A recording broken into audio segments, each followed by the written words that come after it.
Okay. So last week we had a brief discussion around what is Sambhuti and Asambhuti. Sambhuti means that which is born. Asambhuti means that which is the unborn, the unmanifest. So what are the three mantras saying? Like in Vidya and Avidya, it said that you either follow Vidya, you have a set of results, you go into darkness, you follow Avidya, you go into deeper darkness. Or rather, Avidya takes you into darkness, Vidya takes you to deeper darkness. Both have different results, but a wise man combines the two together, amalgamates the two together in the right with the right understanding, and then uses both for his liberation. Correct? So to be in this world and to seek liberation, the Upanishad is saying don't go towards extremities. Don't go towards any form of extremities. You use methods, extreme methods that are, apparently opposite methods, apparently methods that appear opposites in nature. You use both of them in moderation and the right combination, and through the Guru's grace, then you will attain to liberation. Mrityum tirtva amrutam ashnute. Mrityum tirtva is you go beyond what you understand as death, what you perceive as death. Right? That the fear of death. You go beyond that fear of death, and amrutam ashnute, you will attain to amrutam. Amrutatvam means immortality. So what are these two, Sambhuti and Asambhuti? We said Sambhuti is that which is created, which means if you look at it in terms of what it means here is the form, the method of meditation alone. Asambhuti is the just give me one moment.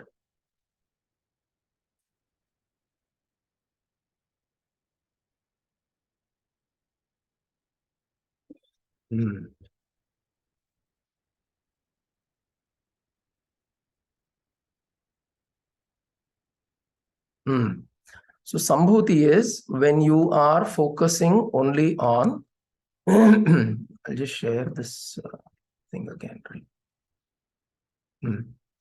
So Sambhuti is when you are focusing only on that which has been created, that which is the form of, or rather, when we speak about the divine manifest in form, that is Sambhuti, or which you can refer to as Saguna Upasana. Asambhuti you can term as Nirguna Upasana, which means that which is unmanifest. Asambhuti, that which is not manifest. Okay. So it says whether you take the path of Saguna Upasana and you say Nirguna Upasana does not exist. If you say it doesn't exist, there is nothing like Nirguna Upasana, it is only form, and if you go in that direction, then you will be in a certain kind of ignorance. Correct? You'll be in a certain kind of ignorance because all you're saying is that the divine cannot exist in non-physical form. See, suppose I have a murti, or I say, we spoke about this in the last session, right?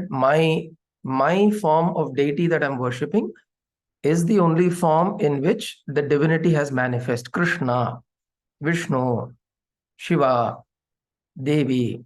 The manifestation is the only form of manifestation, and other manifestations are lower manifestations, or they don't matter.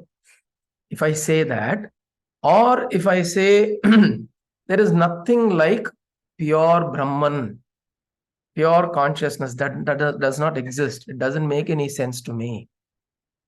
pure consciousness does not make any sense to me. When you say pure consciousness, when you say non-physical, it doesn't make any sense to me. If I get stuck in that, then what is the problem that arises? The issue is then there is ought to be conflict. Conflict will certainly be there, because now I have held upon a certain form. I have said, this is the only deity, Krishna is the only deity, Bhagavad Gita is the only book, Bhagavatam is the only book, Krishna, this everything, all of that is Krishna only. Then I am disregarding any other possibility. That is one. And then I am constantly in conflict with people who follow other paths. I'm in constant conflict. Correct? I find very difficult to acknowledge that somebody can just look at a wall and pray. Correct? Muslims, what they do, they actually look at a wall. You go to the Hebrew, Abrahamic religions, they look at a wall and pray. What do the Sikhs do? They just look at a book and pray. Guru Granth Sahib. There's only a book. They look at a book and pray.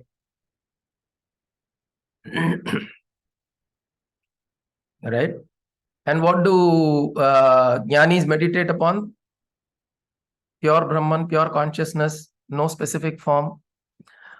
So the point is, yes, I do understand that this form worship or Saguna Upasana is important, because that is how I associate myself. That is how I can worship the divine in a certain form. But then to acknowledge that there is this non-physical aspect of the divine, which is not accessible to me in the physical sense, but it is there. Transcendental. We always mention this term, right? What this consciousness, this creation, this Brahman that is there, it is both transcendent and immanent. Immanent means it is present in the world, and it's also not of the world. Padosya Vishwa Bhutani Tripadasya Mritam Divi. Padosya Vishwa Bhutani. ஒரு பாதம் தான் வந்து விஸ்வத்துல இருக்கு. There is only 1/4 of his presence felt in the Vishwa, in the world, in the manifested world. World are not just earth. In this whole Brahmanda that we see, this manifest world, it is only 1/4 of his presence. Pado osya Vishwa Bhutani. This is a phrase in Purusha Suktam. Pado osya Vishwa Bhutani Tripadasya Amrutam Divi. 3 parts of his presence is Amrutam, which means it is Nirguna. It is not of this manifest world. So, Saguna is his presence is there in this world. You can experience him through people, through teachings, through gurus, through the forms of the deities, through idols, through Meru, through Linga. You can experience the divine. But if you ignore the fact that he is Nirguna, then you go into darkness, a certain form of ignorance. Okay? Then the other group of minds would say that there is only Nirguna. There is no Saguna. God, you're limiting God into a form. There is only Nirguna Upasana. God is all pervasive, all omnipotent, omniscient, omnipresent. God cannot be in one place and at one time. And that is also an idea if you get stuck with, as Nirguna Upasana is the only form of Upasana, then you will again, what will happen? You'll again be in conflict, because you are now disregarding the fact that God can actually be in form. See, the omnipotent, what does omnipotent mean? All powerful. All powerful, which means, and what does omnipresent mean? Present everywhere. Present everywhere. present everywhere at all time and all space. When you're acknowledging that this nirguna aspect of the Brahman is omnipotent, all-powerful, and omnipresent, can be everywhere, why can it not be in this form? What is limiting, what is stopping it from that divine manifesting in the form if you have sufficient ability to invoke it? It does not take form just for the joy of it. It is because somebody is invoking, some beings come together, some human beings, some people, some rishis, some muni, they come together, they invoke. When they invoke, why is it not possible that this omnipotent and omnipresent Bhagavan not manifest as this linga? Why can it not? Why can it not manifest as this murti that is standing in front of you? Why can it not manifest as this Meru?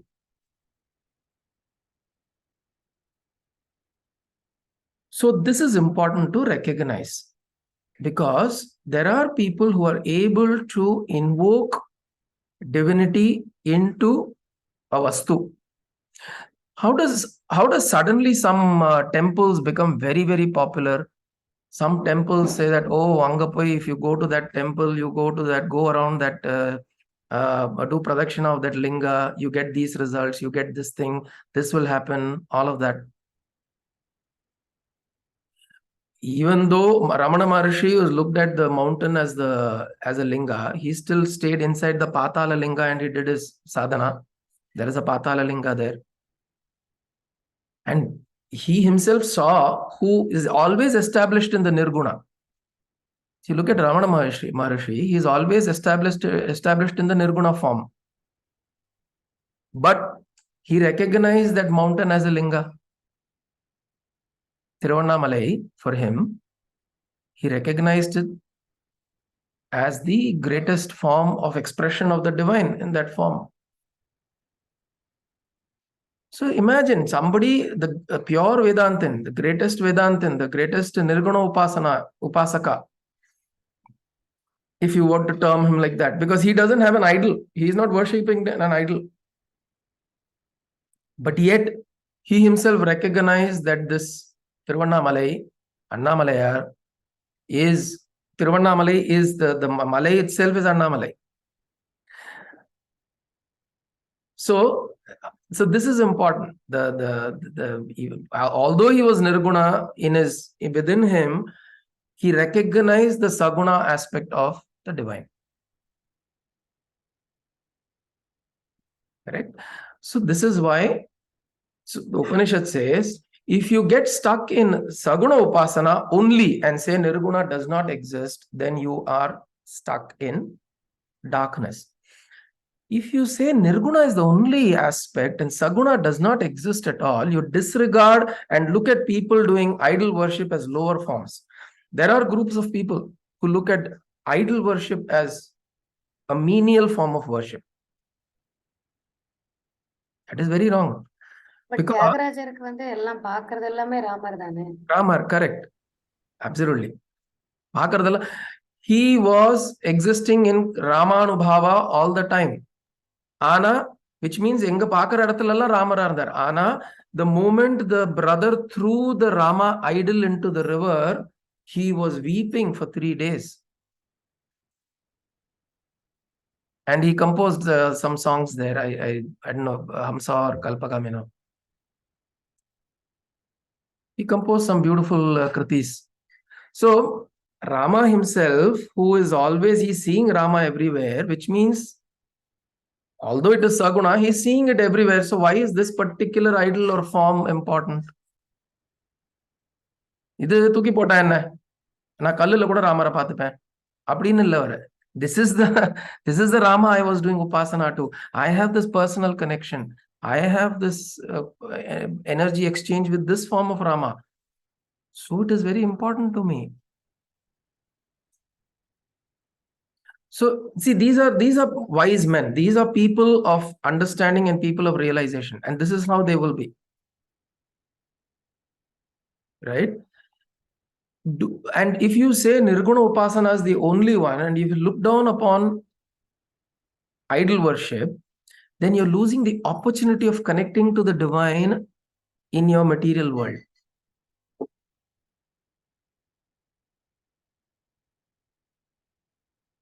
When Nochur Venkatraman tells in his talk, if you go Vedantam உபன்யாசத்துல உட்காண்டா எல்லாம் புரிஞ்ச போல இருக்கும், எல்லாம் புரிஞ்ச மாதிரி இருக்கும். அப்படியே வேதாந்தத்துல எல்லாம் முதந்து இருப்பேன்.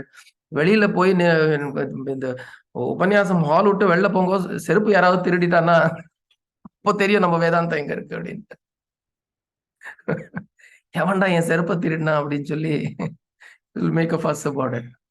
So which means you see the level of engagement is in Nirguna Upasana, the pitfall that we fall into. If we only look at Nirguna Upasana, the pitfall that we'll fall into is there is nothing, you will not acknowledge the beauty of manifestation. And whether you like it or not, we are in this physical body. We are not just an Atma floating around. We are not just the Sukshma and the Karana Sharira floating around. We are not that. We are having a Sthula Sharira.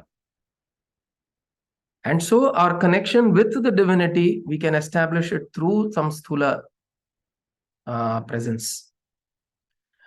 And adu namba vandu the more and more adu uruvetardhan solluva. Uruvetardhu, the more and more we establish that connection. It could be anything. Pick up any form. You spend 20, 30 years of diligently just doing a small, if you don't want any this thing form, you want just Guru Paduka, for example. You get a Guru Paduka, keep a Guru Paduka and put 2 flowers, say Guru Brahma, Guru Vishnu, Guru Devo Maheshwara, Ajnanatimmirandasya, say the Guru Gita, put some flowers, do that consistently for 30, 40, 50 years. You will establish a very deep connection with that. And it will respond to you. The divine will be invoked in that manifestation.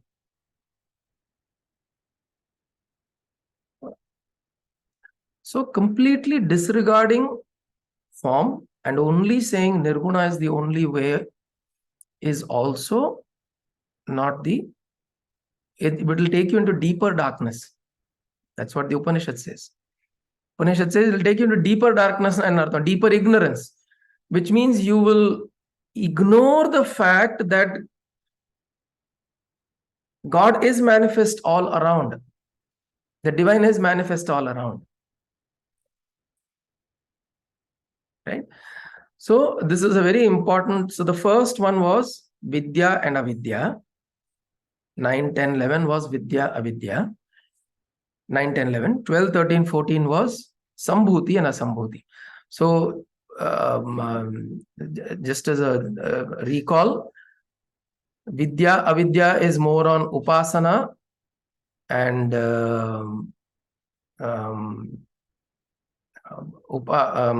Upasana and Dhyana. So which means you're doing meditation as the only form of engagement, or you're doing Upasana. You should do both together to be able to attain to liberation. 9, 10, 11. 12, 13, 14. Forgive me, I have not made the change here. I've just copied that. I have to make changes here. Sambhuti is Saguna Upasana. Asambhuti is Nirguna Upasana. So it's saying between Asambhuti and Sambhuti, if you just follow both of these paths independently as an extreme method, then it will take you into some form of ignorance. You bring them together. Sambhutincha vinashamcha. Vinasham here means asambhuti. Sambhutimcha vinashamcha. Yastad vedo bhayam saha. Yastat vedah ubhayam saha. Ubhayam saha. One who understands. Vedah means to understand. One who understands both together. Which one? Sambhuti and Asambhuti understands both together. Vinashena mrityum tirtva. Through Asambhuti Upasana, Mrityum Tirtva, Nirguna Upasana, Mrityum Tirtva, he goes over he transcends the fear of death. Sambhutyam Amritam Ashnute. Through Saguna Upasana, he attains to Amritam, immortality. See? It actually brings you to the point to say that it is through Sambhuti that you get Amritam, which means Saguna Upasana takes you there. Nirguna Upasana releases you from the fear of death. To understand that you're not physical alone, you are this Sat Chit Ananda, existence, consciousness, bliss, which is formless. That is what you are. But then through engagement of Sambhuti is what you can attain to liberation. See, important, very important, remember, Iśāvāsya Upanishad is not for the Vairagi. It is not for somebody who's gone into the Himalayas and meditating there for years and years together. Iśāvāsya Upanishad is for a Grahastha. It is for somebody who is living here and wanting to attain to liberation. He is amidst society and he is not taken up to complete isolation, whether a sannyasi as a monk or whatever. See, even if you tell sannyasi today, it doesn't mean that he's in isolation. Sannyasis also live in society today, right? Even if they're in the ashram, they are amidst activity, they're amidst people, they're engaged in social engagements, right? If there is this thing, the celebration of some Gurudev's birthday, then everybody will gather together, they will do activities together, they will cook food, they will organize the day's activities, the bhajans will be done, the meditation will be done, seating will be done, people will come, go. All of these engagements people in the ashram do. So they're engaged in activity. So even if we say sannyasis, it doesn't necessarily mean that they were actually taken up to isolation. There is one type of sannyas called kshetra sannyas, which means they go, they stay in one place and they don't move at all. Some Paramahamsas take up such sannyas. After they have engaged themselves in physical activity, then they dislocate themselves. They go to one place and that's all. That is where they are. And there are some sannyasis called as Ajagara sannyasis, which means crocodile madri, which means they will be engaged in social activity, but they'll be sitting in the ashrams. You see a lot of sannyasis are like Ajagara sannyasis. Like yesterday we spoke about Parivrajaka sannyasis who move around. So they are Parivrajakas, which means they go from one place to the other. There are Ajagara sannyasis who sit in one place. There are Kshetra sannyasis who take complete, they cut off from social engagements and they go in. So sannyasis, there are many different kinds of sannyasis. It's not like sannyasa eduthuntona, you've dropped everything and gone. It's from one samsaric kind of activity, you're going into another samsaric kind of activity. It is just that here, in the other form of samsaric activity, the possibility of focus and attention that you pay towards spiritual activities is much more. That's the only thing. So they are not very different. See, if you think of a sannyasi who's in an ashram, you when you visit ashrams, you should see how the sannyasis' lives are, right? They are assigned some duties in the ashram. Either accountant or kandrapa. They'll be either an accountant, they'll be either in the bookshop, they will attend to the books, this thing. Ajagara is Python, is it? Okay, sorry. Thank you, Kalpaka. Reading my son's selfie. Yeah, Ajagara is Python. Yeah, sorry. Ajagara sannyasa. Python madri, those sannyasis just stay put in one place. So, I'm saying if you see sannyasis in ashramas, they are actually assigned duties. In Shivananda ashrama, you will see sannyasis. There are sannyasis who take care of the kitchen. And even in kitchen, there are multiple sannyasis who take care of the cooking part. There are sannyasis who take care of the delivering of the food to people who, all the residents who come, to make sure that the food is served properly. Then there are sannyasis who take care of the samadhi place, for example, right? So the samadhi has to be clean every morning. It has to be washed. Everything has to be done. Right amount of flowers have to be brought, put together, all of that. Then there are sannyasis who take care of the accounts. of the ashram. There are sannyasis who take care of the letters and communication that goes in and out of the ashrams.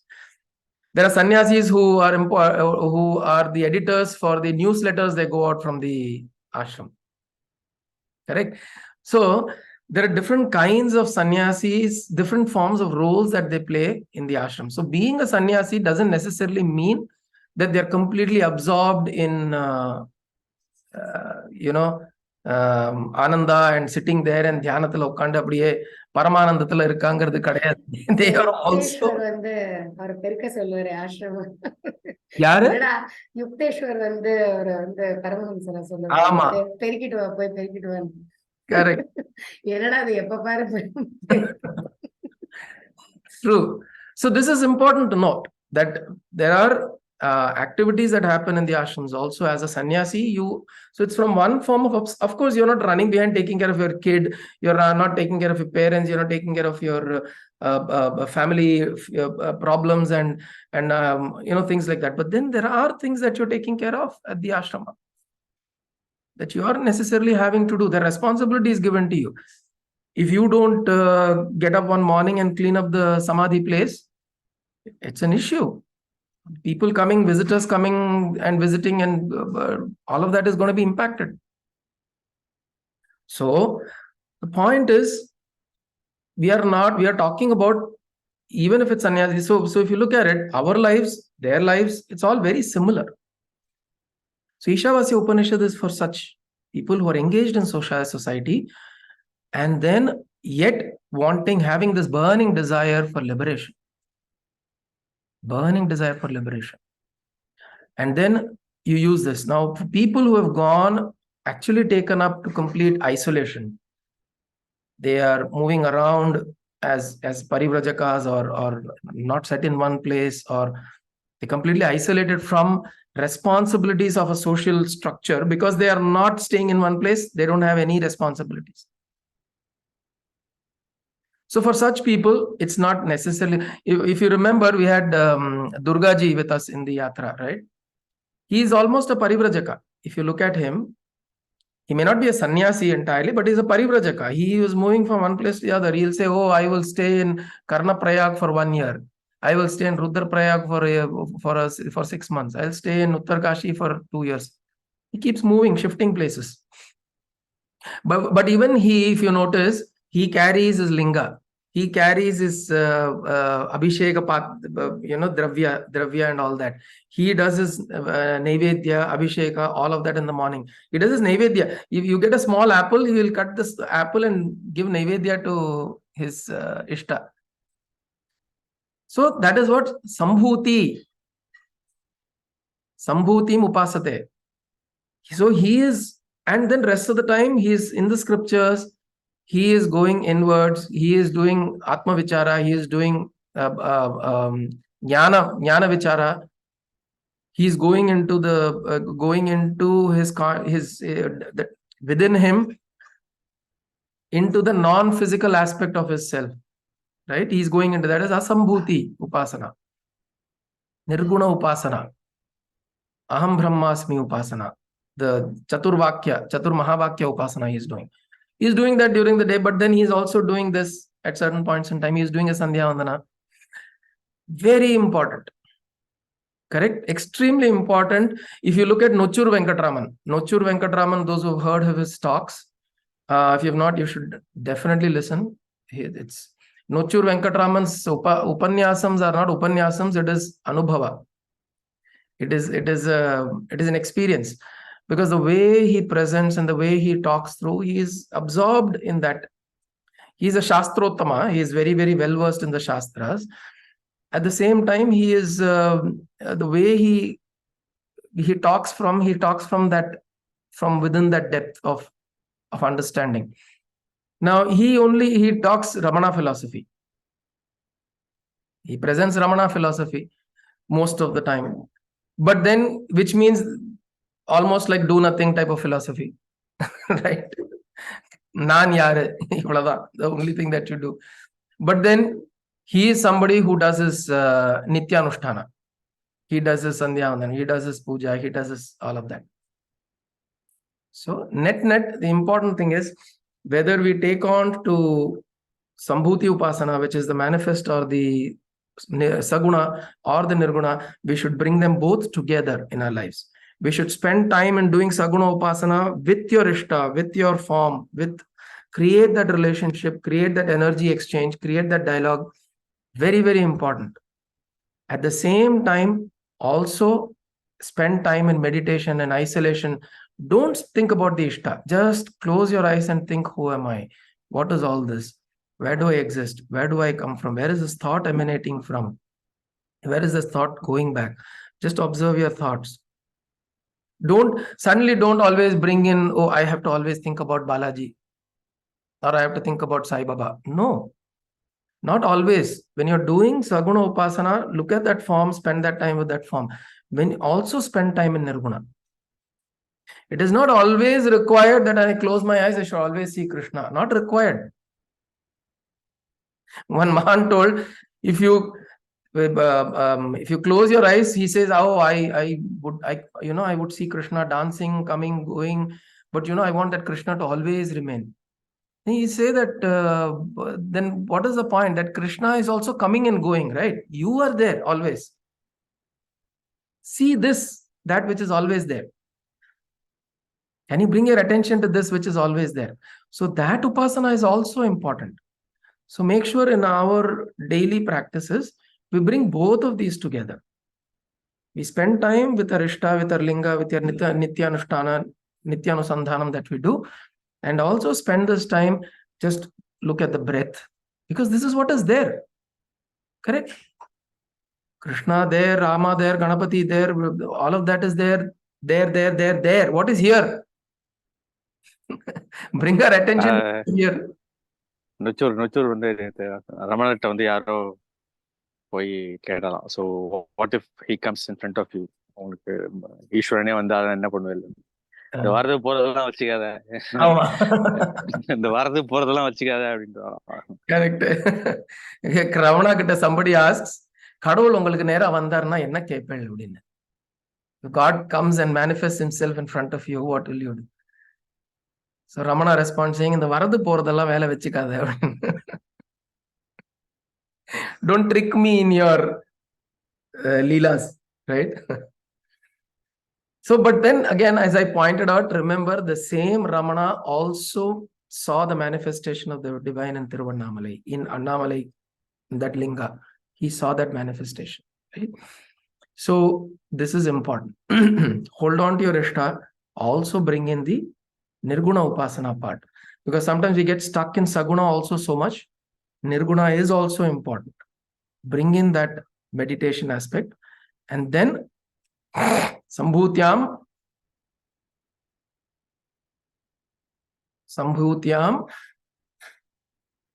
Amritam Tirtva. Vinashancha Amritam Tirtva, which means Asambhutyam Amritam Tirtva, Sambhutyam Mrityum Tirtva. Asambhutyam Vinashamcha Mrityum Tirtva, which means through Asambhuti you attain to, or you transcend fear. Mrityum Tirtva. Sambhutyam Amritam Ashnute. Through Sambhuti you attain to liberation.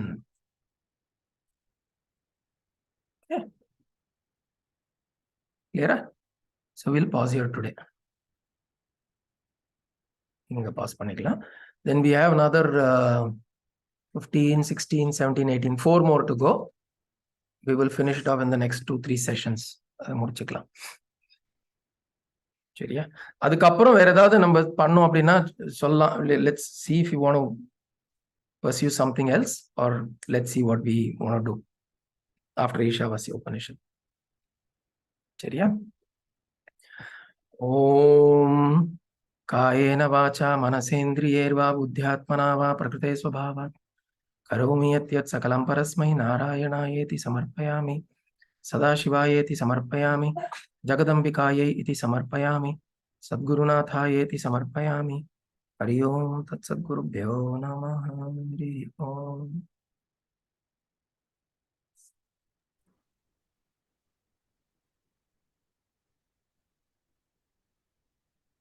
Hari Om. சொல்லுங்க G. Break ஆகுது. விஷ்ணு சஹஸ்ரநாமம் எடுத்துக்கலாமா? Next ஓ, விஷ்ணு சஹஸ்ரநாம் இதுவா description மாதிரியா? பண்ணலாமே, கொஞ்சம் லாங்கா போகும் அது. Vishnu How Saturday about any other Upanishad? Same, any other Upanishad ಅಲ್ಲ. ಇದೇ Upanishad. மாதிரி குட்டி Upanishad. Anything else? Any other Upanishad? Okay. I had one thought. Aditya ஹிருதயம் பண்ணலாமா அப்படின்னு ஒரு யோசனை இருந்தது. சின்னதா இருக்குங்கிறதுனால. That is one thought I had. ஏன்னா see, Upanishad அப்படின்னு பார்த்தா the idea of Upanishad is existing in all of this. Upanishad அப்படிங்கறது எடுக்கலாம். But the idea of the Upanishadic understanding, Vedantic understanding is there in all of this, in Vishnu, in Vishnu Sahasranam, in Lalita Sahasranam we do. Lalita Sahasranam பண்றச்சே நம்ம வேதாந்தா தான் பண்ணிட்டு இருக்கோம். We are discussing Vedanta only when we are doing Lalita Sahasranam. We are doing Saundarya Lahari, we are discussing Vedanta only. So it is there in all of this. So we can pick up something. I was thinking maybe we'll pick up something shorter so that we are able to kind of do it in a few weeks. And then We had that list of shlokas that you had come up with Leah Sundays Pandravika. You know, you had the Annapurna Ashtakam, we had started doing the list itself had a lot of things. okay. அப்படியா? நிறைய இருந்தது. We only did these ones. Aditya ஹிருதயம் பண்ணலாமா? சரி. So வேணா அது ஆதித்ய ஹிருதயமே வேணா எடுத்துக்கலாம். அதுலயும் இருக்கு ஆதித்ய ஹிருதயம் Kalpaka. I think that's also there. So we'll